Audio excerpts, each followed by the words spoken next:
जौहरी तोताराम जी, आपको तो सोने की बहुत पहचान है।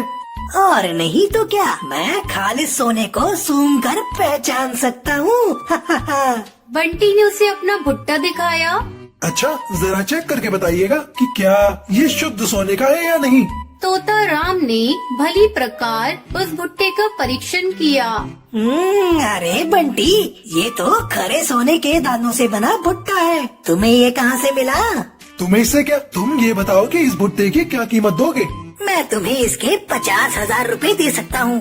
ये सुनकर उसकी आंखों में चमक आ गई। उसने वो भुट्टा तोताराम को बेच दिया। इसके बाद प्रतिदिन बंटी के एक सोने का भुट्टा मिलने लगा। बंटी बहुत ही अमीर हो गया। बंटी के पास जितना ही ज्यादा पैसा बढ़ता गया, उतना ही वो कंजूस और लालची होता गया। बंटी, ये तो बताओ कि रोज रोज तुम इतने शुद्ध सोने के दानों से भरा भुट्टा लाते कहाँ से हो? मेरे खेत में सोने के भुट्टे उगते हैं, वहीं से लाता हूँ। अरे भला ऐसा भी होता है कभी कि खेतों में सोने के भुट्टे? झूठ मत बोलो, सच सच बताओ। तुम बहुत सवाल जवाब करते हो। आगे से मैं अपने सोने के भुट्टे शहर में बेचूंगा। ये कहकर बंटी कबूतर अपना भुट्टा लेकर चला गया। बंटी कबूतर दिन पर दिन चिड़चिड़ा और गुस्सैल होता जा रहा था। वो बंटी के खेत में पहुंचकर सुनहरा भुट्टा तोड़ लाया। सुनहरा भुट्टा किसने चुराया है? मालिक, कौन सा सुनहरा भुट्टा? हम इस बारे में कुछ भी नहीं जानते। सुबह का पहला भुट्टा तो हमेशा आप ही तोड़ते हैं। हम सब तो देर से काम पर आते हैं। अरे झूठ मत बोल, जरूर तुम लोगों को मेरे सुनहरे भुट्टे का भेद पता चल गया है और तुम लोगों ने ही मेरा भुट्टा चुराया है। आज अपने खेतों की निगरानी ही किया करता था। न दिन में चैन से रह पाता था, न रात में चैन से सो पाता। सोने के भुट्टों के लालच ने उसे अंधा कर दिया था।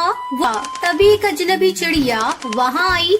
भैया, मुझे बहुत भूख लगी है, कुछ खाने को दे दो, भगवान तुम्हारा भला करेगा। चल भाग यहाँ से, मेरे पास खाने को कुछ भी नहीं है, मुझे परेशान मत कर। कैसी बात करते हो? इतना बड़ा भुट्टे का खेत है, इसमें से भुट्टा ही तोड़ कर दे दो।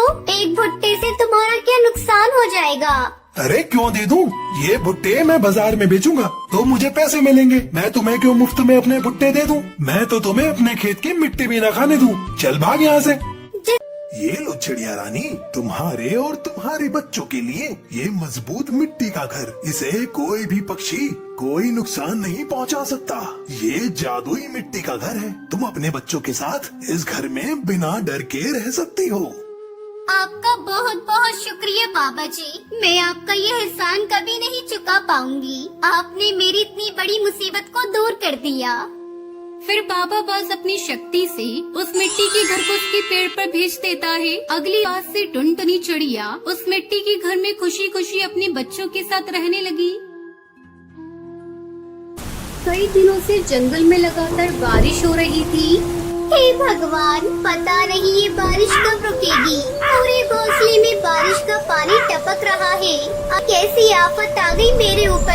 इतनी तेज बारिश में मैं अपनी बच्चियों को लेकर कब तक भटकती रहूंगी। कहीं कोई सर छुपाने की जगह मिल जाती तो अच्छा होता। काश तेरे पापा जिंदा होते तो आज हमारा पक्का घर होता। इस तरह हमें दर बदर की ठोकरें नहीं खानी पड़ती। ये तो गुलाब का फूल लग रहा है, इसमें दरवाजा और खिड़कियाँ भी है। टुनटुनी चिड़िया जल्दी जल्दी उस गुलाब के अंदर अपनी बेटियों के साथ चली जाती है। अरे टूनी, ऐसा लग रहा है जैसे इस घर में पहले से कोई रह रहा हो। कोई बात नहीं माँ, चाहे इस घर में कोई भी रहे, अब इस घर को छोड़कर हम लोग कहीं नहीं जाएंगे। तभी टुनटुनी की छोटी बेटी लूसी भोजन मांगने लगती है। माँ, मुझे भूख लगी है, मुझे कुछ खाने को दो। लूसी, तू पागल हो गई है क्या? इस बारिश में माँ भोजन लेने कहाँ जाएंगी? चुपचाप सोने की कोशिश कर। टूनी दीदी, मुझे नींद आ रही है, भूख से पेट में दर्द हो रहा है। माँ, मुझे भूख लगी है, कुछ दो खाने को। चुप हो जा कमबख्त, मेरा दिमाग मत खा। वैसे भी इस बारिश में जान बचाना मुश्किल हो रहा है और तुझे खाने की पड़ी है। टूनी, इसे थोड़ा पानी पिला दे और फिर तुम दोनों बहनें सो जाओ। टूनी चिड़िया अपनी बहन को पानी पिलाती है और फिर दोनों बहनें सो जाती हैं। चिड़िया बहन, आपने तो इस जंगल में अपना घोंसला बना लिया, लेकिन आपके बच्चे तो बहुत छोटे हैं। आपको पता है इस जंगल में बाज का आतंक है। जब भी बाज यहाँ आता है, पक्षियों के छोटे छोटे बच्चों को उठाकर भाग जाता है। वैसे भी आपका घर तो बहुत कमजोर है, मेरी मानो तो अपना एक मजबूत घर बना लो। तब तक है अच्छा किया तोते भैया जो आपने मुझे बता दिया। मैं तो पहले से इस जंगल में नहीं आई हूँ, मुझे यहाँ के बारे में कुछ खास पता नहीं है। मैं अभी से ही अपना मजबूत घर बनाने में लग जाती हूँ। तोता भैया मैं लकड़ियाँ लेने जा रही हूँ, जब तक आप मेरे बच्चों का ध्यान रखना, मैं जल्दी आ जाऊँगी। इतना कहकर टुनटुनी चिड़िया लकड़ियाँ चुनने चली जाती है। बहुत ढूंढने पर उसे कुछ सूखी लकड़ियाँ मिल जाती हैं। इतनी लकड़ियाँ तो काफी हैं, इससे मैं अपना मजबूत घर बना लूंगी। अब इसे लेकर घर चलती हूँ। बच्चे भी अकेले हैं, मुझे ज्यादा देर उन्हें अकेला नहीं छोड़ना चाहिए। जैसे ही टुनटुनी चिड़िया लकड़ियों को उठाने लगी, तभी दुष्ट कौवा वहाँ आ जाता है।